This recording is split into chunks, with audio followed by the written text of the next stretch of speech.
Hello and welcome back to Concert Critiques in Cars with Emily. So I am really excited about this show. It's pretty much like so close to dream come true, almost an automatic 10, no questions asked, but it's not, so don't worry. But so Our Lady Peace is going on this massive tour to celebrate 30 years of Our Lady Peace. They're not doing a specific album, they're just celebrating them as a band for 30 years. So the whole tour, every other stop, they have the Verve Pipe opening for them, which I actually would have enjoyed seeing. But the show that I went to on this tour was at a casino, and so they were the only band playing. So the set time was set for 8 o'clock. They went on at 8:05. I was a very happy person. They were done by 9:45. It was fantastic. So that it's just a little added bonus. So right off the bat, dream come true. Love an early end to a show. But that aside, let's get into the actual concert part. So they came out to recorded music. The lights were flickering. It was mostly strings and bass. I actually really liked it. It was pretty. And then the band came out while that music was still on. The first song they played was a song that I didn't recognize. It was a less heavy instrumental start, and then it came in full for the chorus. There was a music drop for the bridge with just the strings, which I really liked. Then the guitar, which was great. I actually really loved the guitar. And then the instrumentals came in full for the chorus. I want to say maybe it was Sound the Alarm, because that was the last phrase that I heard repeated. So again, didn't really recognize it. Now listen, my automatic 10 would have been all Our Lady Peace songs that I know by heart. So I guess you could say that was not the song I would have picked to start with, but I am glad that if they were going to play a song that I didn't know, it was the first one. After that, they played Superman's Dead, which I'm actually okay with. I love Superman's Dead, don't get me wrong, but it for sure is not my favorite. And it's not even my favorite of their popular ones, so I was glad that they had picked that one for the second song. Sorry, there were subtle pace changes in the second verse. Awesome to see live. Again, loved it. There were more changes into the instrumental bridge, which were great. And then they stopped and let the crowd cheer for the less instrumentally heavy bridge. He said hello, and then after that he said it was as much as this is about us, it's really about you guys. So he let the crowd sing after that, so that was nice. And then he had to stop us because he's like, yeah, you guys are going too fast. So it was really good, and it was fun, and that you guys were going too fast was a fun little moment. It was nice. It was a genuine yeah, no, you guys are going too fast. So that was cool. Drums started, immediately recognized it as Innocent. Such a good follow-up. Love that song. Big pacing changes in the second verse and the pre-chorus, which were so awesome. And then he changed the pace of the bridge, which was cool. Really liked those changes and really liked that song. So that was a good choice. After that, they went right into One Man Army. So good. Took the megaphone out and changed the pace and didn't hold that one of the words in the first verse as long as normally. And then there were pace changes in the chorus as well. And then he used the megaphone for lines in the chorus. So again, so good to see. Love that song. There were also changes in the second verse and the chorus. Love the instrumental bridge. So fun to see live. And then they used the megaphone at the end. Okay, so I'm pretty sure he said something about Baltimore. It was you're awesome, Baltimore, or something, but I couldn't really hear. But that was okay. After that, they played Is Anybody Home? And I don't know why I was not expecting the song. So good, just so fantastic. It didn't even occur to me that they would play it. I really okay, so they let the crowd sing the chorus. Love the song so much. I love the second verse. And then he did this part word repetition for the word breathing, and it was so good. And that's one of my favorite lines. And it was just, it was so good. I really, really loved it. I love the change. Fantastic instrumental bridge. Loved the changes to it. So good. That was a surprise sleeper. I don't know. I guess I just was thinking of all their collection of all the songs. They were not going to play that song, and I love that song, and so it was good. Yeah, so that was a nice surprise. And then he told us that we were allowed, even though we were a smaller venue, we were maybe louder than most of the other crowds. So that was a pretty nice little feather in our caps there. So then Yeah, so then he went in, he was telling us that he's like not a storyteller and he doesn't really like to tell stories, but he was telling us that Duncan, the bass player, had a cancer scare, and it was right when they had finished recording this album. And he was like, no, you gotta still make the music videos, like please don't not do it because of me. And so he was talking about the song Life, which again, great song. He threw the mic to the crowd for the lyrics For You a couple times, especially in the second chorus. I love the bridge, and they definitely changed the pace at the end. Yeah, so there were a lot of pacing changes. A lot of pacing changes in this. A lot of pacing changes, which I get, right? You've been playing the same songs for 30 years. I get it.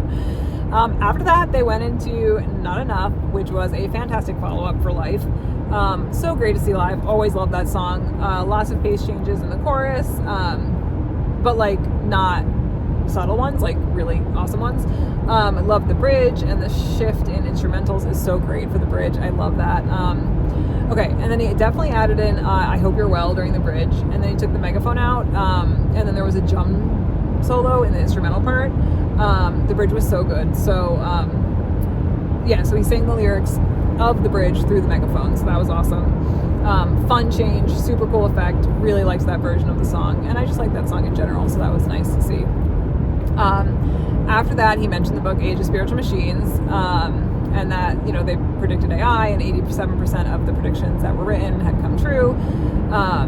And he was like, I know people are worried about their jobs, but like this will never be a job that I need to worry about being taken, because you can't really replace live music. So that's true, and that's exciting. So anyway, then the RK that goes into In Repair started, so that was cool. Definitely some good pace changing in the pre-chorus and also in the chorus. Such a great song. Love seeing it live. The changes were great. They didn't sing the last line of the chorus into the bridge. Great instrumentals going into the bridge. Really like the guitar. Changed the pacing a little bit. And then he went into the lyrics of Angels Losing Sleep as the instrumentals ended. But then he went back into In Repair because it was Lock the Door. So that was the line like at the end.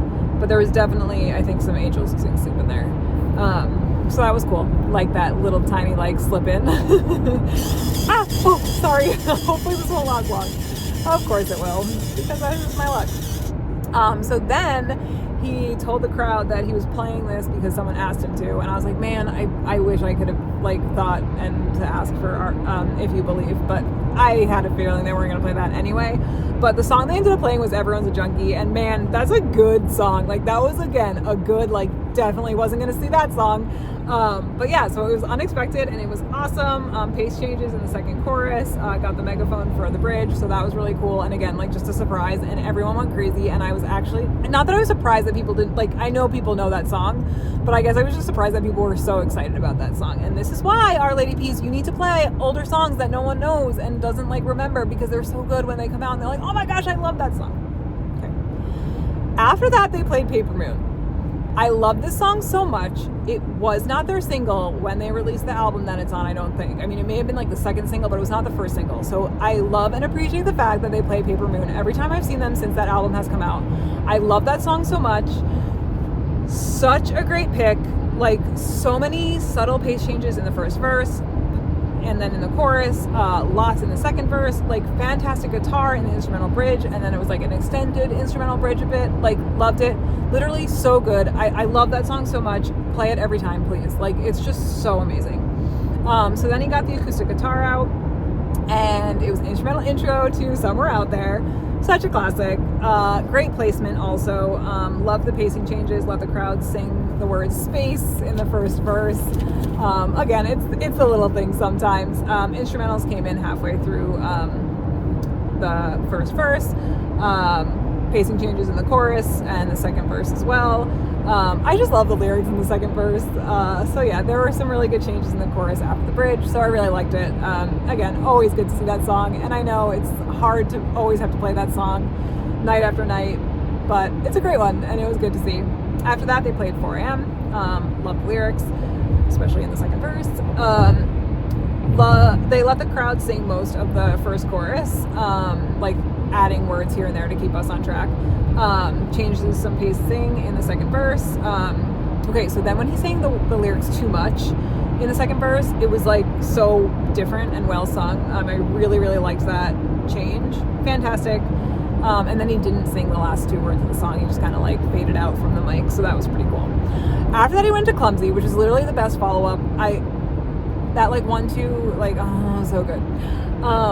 Like seriously, so great. I love that song so much. I think that might be my favorite like popular song of theirs. Yeah, it's so good. So yeah, they let the crowd sing the chorus and part of the bridge. So fantastic. So fantastic. And then I think he went into another song because he sang at the end the words never, and not that I like can pull up the entire lyrics of Clumsy right now in my head, but I don't really remember the lyrics never being in there. So I don't know what it was. If you know, I would love to know. So comment would be great. And then they went off stage and they came for the encore, and then they came back on shortly after. So then he said that they wanted to do a song from like all of their albums, and so he introduced it as a song from Spiritual Machines 2, which was super smart because unfortunately it's just not an album that like the older fans probably have listened to. I mean, I'm sure a lot of fans love it, but I am fortunately in the category of the former, so I just haven't listened to it enough. It had an overall slower feel. I wish that I had known it. But yeah, so anyway, at the start, the instrumentals weren't that heavy, then got heavier halfway through the first verse, or maybe the chorus. Again, wouldn't have been my choice, but I selfishly want all songs that I know, so I understand that they played it. And again, it's like, I don't know, as I was listening to the song, I was thinking, do I prefer it here after that like glorious hour of music? So right, they start with a song that I don't know, fine, whatever. Then they have this like hour of magic, and then they go off the stage and come back on to a song I didn't know again. Like, is that my preference? Because if they had put that in the middle of that like epic block, I probably would have been more upset. So I think maybe overall it was a good choice. Like, again, the song was fine and it was good. It's just maybe a little slow for a comeback from an encore, and also just not one of those songs that I know. So that just personally for me was not the preference. So after that, he talked about how they were asked to do a song for a wrestler, like their walkout song. And he talked about, you know, who he was as a man and his mental health struggles, and how they're trying to get rid of that stigma, and how, you know, every time you listen to the song, the proceeds go to, or I guess any money made, or not even made, I don't know, whatever. The money goes to suicide prevention, which I thought was super awesome. And the song was Whatever, but he said that they went back and changed some lyrics, so it's the Whatever Redux, technically was what it's called. Definitely recognize the song. Has this huge heavy instrumental start, which is kind of like, I was like, ooh, maybe we should have come back out to this one, since this is a heavier instrumental start. But I understand he wanted to tell the story, and it is kind of awkward to like come back on stage from your encore and start talking. Most bands usually just start playing. Anyway, so very different from the previous song. He used the megaphone for the pre-chorus, created a really cool effect for the end of the song, but I couldn't hear the lyrics solidly, so he may have gone into a different song and I wouldn't have known it because I just couldn't hear through the megaphone. Or it could have just been the lyrics at the end of the song. Either way, it was a good choice, fun choice. Again, it wasn't like one of the core, and by one of the core, I mean like I have literally 3 or 4 albums worth of core songs that I know. But again, I recognized it. It was a good choice, and hearing the story was actually pretty interesting, so I'm glad that they played it. Then they went into Automatic Flowers, which was so good. People in the crowd had been talking about that song, and I wasn't sure if they were going to play it because, again, you never know. But like right when they started, I was like, see, this is encore worthy. Like, this is what the encore should have been the whole time. Lots of pacing changes, especially in the second verse, which I loved. And then a huge pacing change with the chorus at the end. So good. And it was interesting because you could tell he was definitely like avoiding those higher notes at the end of the lines in the song. But I was okay with it. Loved it. Good to hear. And, you know, if that's what you got to do, but you're still going to play it, I'm all there for that. So that was great. Love to see Automatic Flowers. And then at the end... Instrumentals started, and even though it sounds nothing like the actual song, if you've been to an Our Lady Peace concert before, you know it's Starseed, just based on the instruments. So, they have that drawn out instrumental start, and then the actual instrumentals come in for the song. It's always good to see live. And then at one point, Rain came to the front of the stage and jumped on like one of those amp speaker things for the second chorus, or part of the second chorus. Then the instrumentals dropped, and I sang the chorus after the bridge. They stopped the music. Well, they dropped the music, and they thanked us for being so awesome mid-song. And then they went into the instruments, and then that started to wind down, and that was it. Yeah. So again. This show is so close to being just a solid 10, because let's face it, no opener, just pure Our Lady Peace for an hour and a half, 45 minutes, hour, 40 minutes. Fantastic. So great. They played so many good songs. Again, unfortunately, I don't know. I just love Our Lady Peace so much. And so there are obviously songs I want them to play. Now listen, I understand that they are never going to end a show on If You Believe, which is fine. But if they had played If You Believe, that would have definitely upped the points. I like Starseed, but I am maybe tired of seeing it, just like I'm tired of seeing Superman's Dead. Love that song. Great to see live. Don't get me wrong, both songs. They're so fun.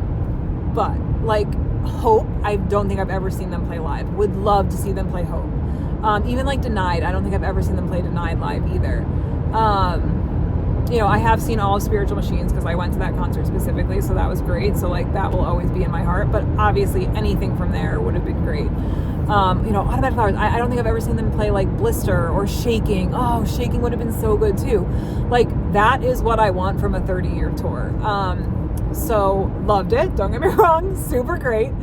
Loved that I didn't the opener wasn't there, so I didn't have to worry about that. Oh my gosh, just so many. That hour between the first song and the first encore song was just amazing. So good. Love all the pacing changes. Cutting words short, holding words longer. I'm gonna give. Oh gosh, guys. I'm gonna give this one. It deserves a high score. Gonna give it a 9 point, I don't know, a 9.8. It was so good. It was so great. Encore songs I wish were different, the first two at least. Again, I understand why they did it and why they put those specific ones there. So you have to give them credit for choosing wisely. But at the end of the day, I just want to see the songs that I know and songs that I haven't seen before that I know. But yeah, 9.8. So let me know what you think.